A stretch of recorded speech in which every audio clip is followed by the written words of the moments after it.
Hello, good morning. Because of COVID-19, all the schools of India are closed. So, our school has taken the initiative to provide profit to the students sitting at home. As you all know that before the first periodical examination in history chapter, in history subject, I had finished chapter number 1 and 2, and I will teach today chapter number 3.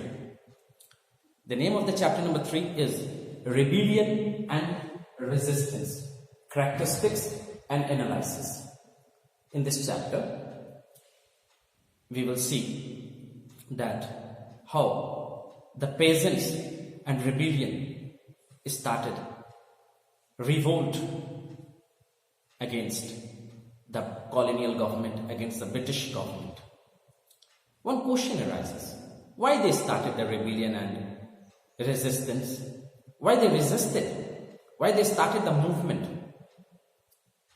Answer is because of the very harsh Forest Acts, Indian Forest Acts.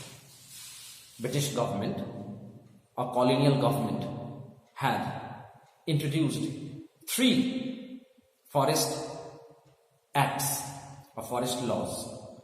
Number 1, forest law was 1855. Second one was 1865. And the third and very important Forest Act was 1878. Question is asked in examination that what is the provision of the Forest Act of 1878? The answer is that according to Forest Act of 1878, forest was divided into 3 categories. Number 1, protected forest. Number 2, reserved forest. And number 3, village forests. One more information I would like to give you, that the last category, village forests, this forest was such that every peasants or tribal people were allowed to use this village forests. Not the other 2, protected and reserved forests, were restricted. They were prohibited to use these forests. Other provisions that the tribal people, they could not cut the teak tree or they could not use the teak woods of the forest. They were prohibited to cut grass, collect roots or collect fruits of the forest. They were also banned to use the forest for grazing. And the most important, that is jhum cultivation. They were also restricted. They were also banned to take jhum cultivation.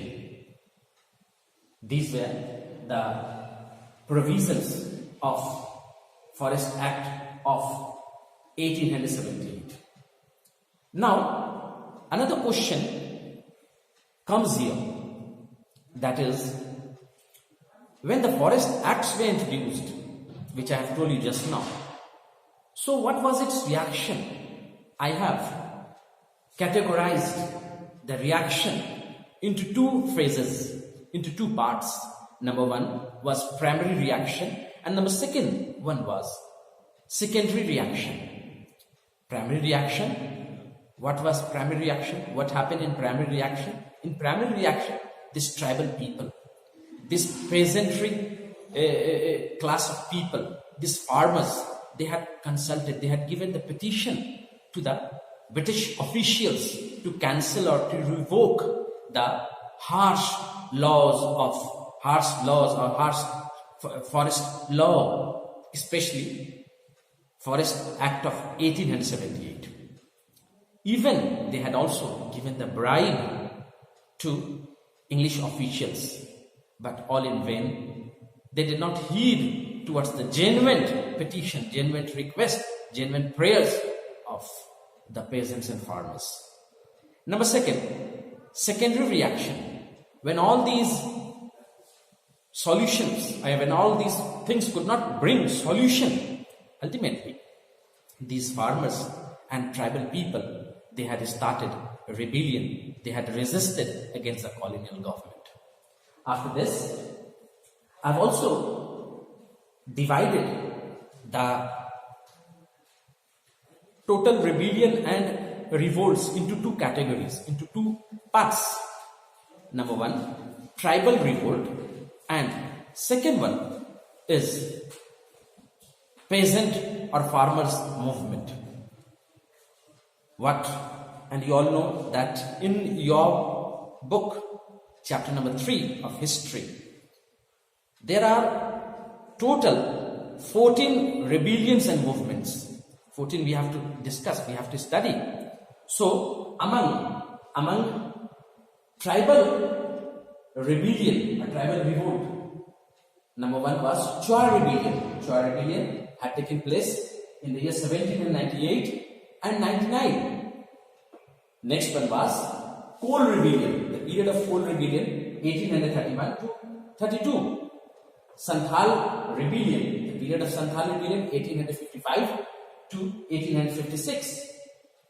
Next one, Munda rebellion, the period of Munda rebellion is 1899 to 1900.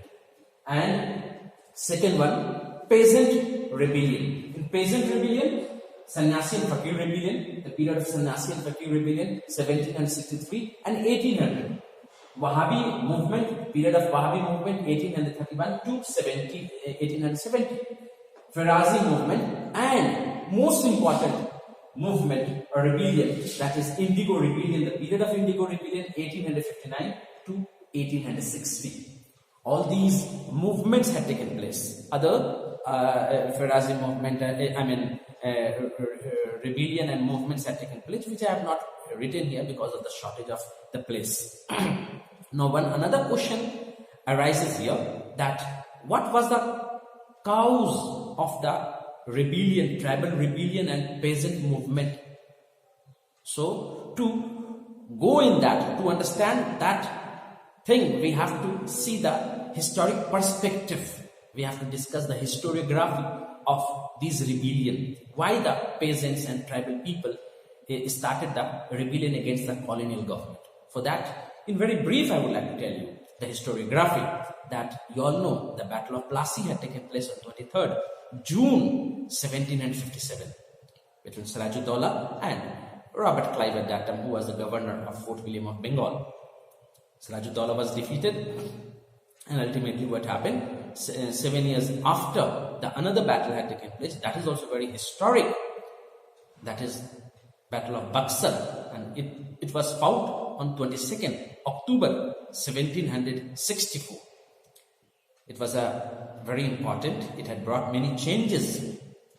And another very important incident, that is Treaty of Allahabad. Two treaties were signed. Number one, first Treaty of Allahabad, which was signed on 5th August 1765, and another treaty, second Treaty of Allahabad, was signed on 12th August 1765. This is very important, and this was signed between Shah Alam II and Robert Clive, at that time governor of Bengal. So we see that according to this treaty, what happened?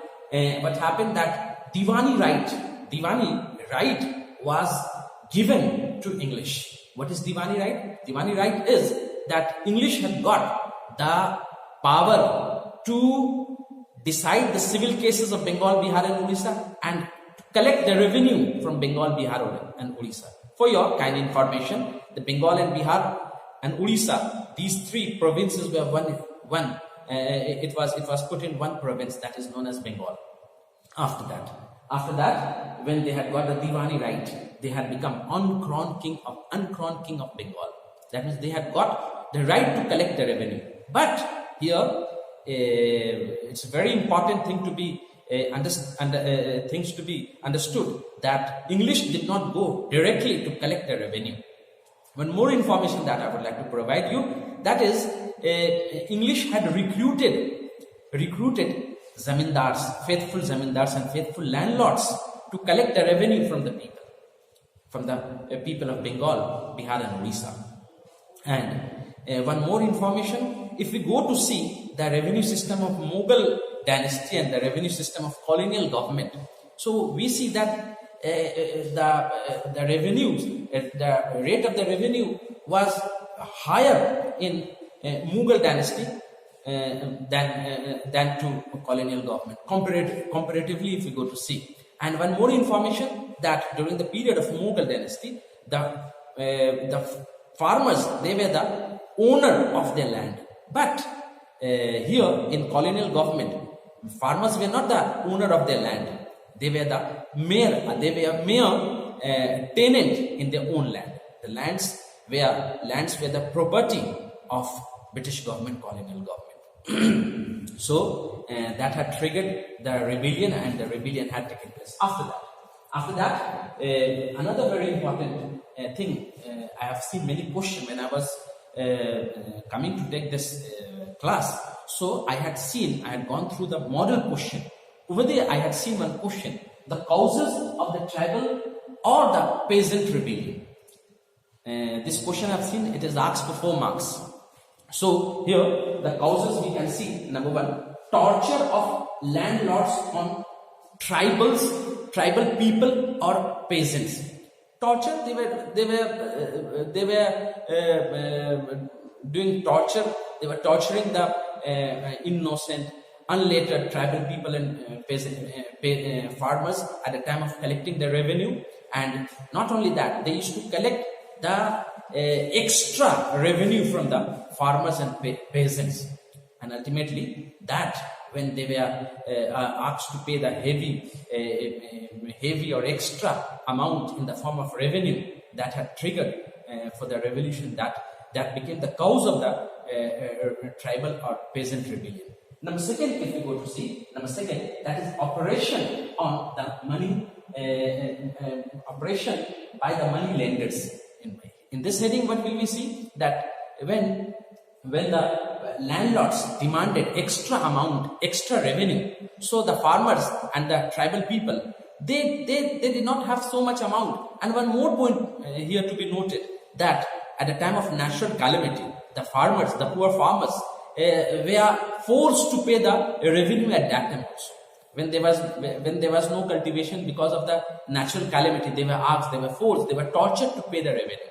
So at that juncture, at that time, the farmers or the tribal people, they were not left of any option, and they went to the money lenders, and money lenders, they had taken full advantage of that of the adverse situation of the tribal people, of the farmers, and they had given the money at very heavy, very high rate of interest. And the rate of interest used to be between 50 and 500%. 500%. That was too much. And once the farmer or the tribal people had accepted the loan from the money lenders, there was no scope of coming out of that quagmire of the loan. And ultimately, when the farmers and the tribal people, unlettered or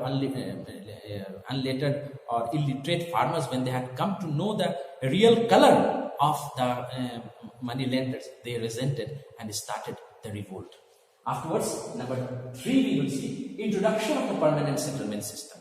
Permanent settlement system was introduced on 22nd March 1793 by Lord Cornwallis. The period of Lord Cornwallis was 1786 to 1793. This was the period of Lord Cornwallis, and Lord Cornwallis had introduced the permanent settlement system in Bengal, Bihar and Orissa. Permanent settlement system, that the zamindar were given a group of plots of land through the auction, and they were asked to pay some stipulated fixed amount. And you all know also very well sunset law and all that. Anyway, so permanent settlement system was more aggressive, it was more torturing, it was a kind of, it was a form of injustice on the part of the tribal people and farmers. So zamindars, they extracted extra amount from them, and zamindars, not only zamindars were there, sub-zamindars were there, their sub-zamindars were there, everyone looted the poor farmers, tribal people. When it was too much, they resented, they brought the revolution. After that, number 4, if you go to see, forced for cash crop. We will, discuss in our next class, Indigo Rebellion of 1859 to 60. There we will see that indigo farmers, they were forced to cultivate nothing but cash crop. Okay, here the other cause of the rebellion was cash crop. The farmers and the tribal people, they were asked to cultivate nothing but cash crop. Okay, which would give the opportunity to the colonial government, British government, to drive more and more profit from there. But the farmers, they were deceived, they were cheated. Last one, number 5, Christian missionaries.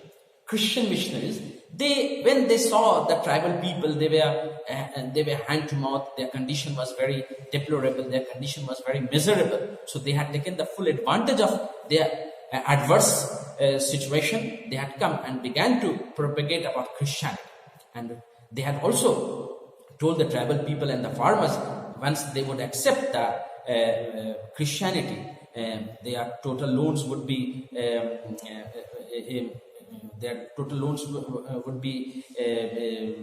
means they would be debarred from paying the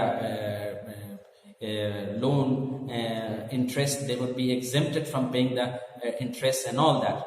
Okay, so most of the farmers and peasants, innocent farmers and peasants, they accepted the Christianity, but later on they realized. One example I would like to provide you: Munda Rebellion. In Munda Rebellion, Birsa Munda, once he accepted the Christianity, but later on he realized that he had come back to the fold of Hinduism. Anyway, so Christian missionaries also paved the cause, or it caused the rebellion. Okay, and that in this way the rebellion had taken place. These were the causes. Till today, so much. In next class we will discuss another topic of the chapter number 3. Thank you very much.